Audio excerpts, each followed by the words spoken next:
আসসালামু আলাইকুম রহমতুল্লাহি ওবারাকাতুহু। আলহামদুলিল্লাহ, আমরা অনেকেই অনেক ছোট ছোট নেক কাজকে ছেড়ে দিচ্ছি শুধুমাত্র এই চিন্তা করে যে এই ছোট নেক কাজটি করার দ্বারা আমার কী বা হবে, এই ছোট আমল করার দ্বারা আমার হয়তোবা তেমন কোনো ফায়দা হবে না, গুরুত্ব দিচ্ছি না। এসব চিন্তা ভাবনা করে আমরা অনেক ছোট ছোট নেক কাজকে ছেড়ে দিচ্ছি, অথচ এই ছোট একটি আমল, এই ছোট একটি নেক কাজ হতে পারে কিয়ামতের দিন আমার জান্নাতে যাওয়ার কারণ।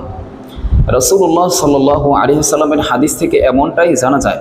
কারণ হচ্ছে কিয়ামতের দিন যেই ব্যক্তি নেকির পাল্লাটা হালকা হয়ে যাবে, ফাআম্মা মান খাফফাত মাওয়াজিনু, যে ব্যক্তির নেকির পাল্লাটা হালকা হয়ে যাবে ওই ব্যক্তিটাই কিন্তু কিয়ামতের দিন জাহান্নামী বলে গণ্য হয়ে যাবে।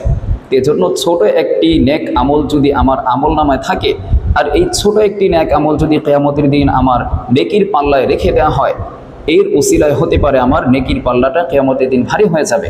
আল্লাহর রাসূল আমাদেরকে এমনটাই বলেছেন।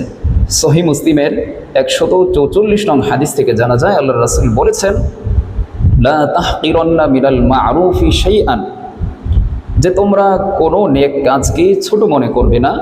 ওয়ালাউ আন তালকা আখাকা বিওয়াজহিন তালকিন, যদি সেই নেক কাজটা এমন হয় যে তোমার কোনো ভাইয়ের সাথে হাসি মুখে কথা বলা, মানুষের সাথে হাসি মুখে কথা বলা, এটা হচ্ছে ছোট একটি নেক কাজ।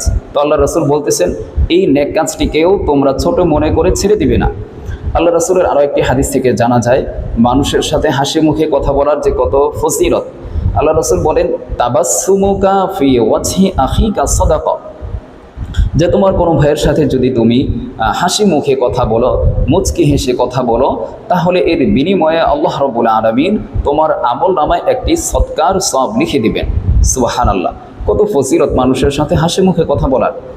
এজন্য আমরা যারা মুমিন মুসলমান রয়েছি, আমরা যারা জান্নাতের প্রত্যাশী, আমাদের জন্য কোনো নেক কাজকেই ছোট মনে করার কোনো সুযোগ নেই। প্রত্যেকটা নেক কাজকেই আমার মনে করতে হবে যে এই ছোট নেক কাজটাই হয়তোবা কিয়ামতের দিন আমার জান্নাতে যাওয়ার কারণ হয়ে যাবে। এইভাবে এই ছোট নেক কাজটিকে গুরুত্ব দিয়ে অবশ্যই ছোট ছোট নেক আমলগুলো, ছোট ছোট নেক কাজগুলো আমাদের অবশ্যই সকলের করা উচিত।